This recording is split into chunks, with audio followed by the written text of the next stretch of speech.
એક બાદ આગળ વાત કરીએ વલસાડની તો વલસાડની બાઈયાવાબાઈ સ્કૂલમાં વિદ્યાર્થીનીને છૂટા ડસ્ટરથી માર મારવાની ઘટના પ્રકાશમાં આવી છે। ધોરણ 12માં અભ્યાસ કરતી વિદ્યાર્થીનીને શિક્ષકે ડસ્ટરથી માર માર્યો હતો અને માર મારનાર શિક્ષક કોમ્પ્યુટર શિક્ષક તરીકે શાળામાં ફરજ બજાવે છે। ઘટના સામે આવતા વિદ્યાર્થીનીના વાલી દ્વારા રોષ વ્યક્ત કરવામાં આવ્યો।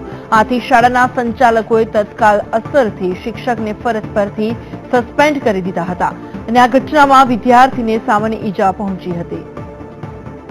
ફોનલાઈન પર ઉપસ્થિત છે અમારા સંવાદદાતા માનવ ઠાકોર। માનવ, જણાવશો શું વિગત છે અંગે?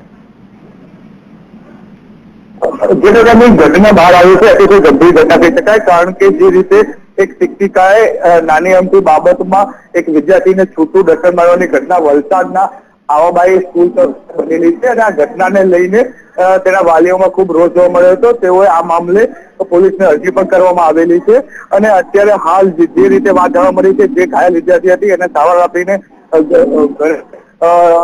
મોકલવામાં આવી છે અને જે રીતની જે શિક્ષિકા જે હતી તેને પણ સ્કૂલ દ્વારા તેની ફરજમાંથી મુક્ત કરવામાં આવી છે, કારણ કે તે હંગામી ધોરણની જે શિક્ષિકા હતી તેને અત્યારે ફરજ મુક્ત દૂર કરવામાં આવી છે। જી, આભાર।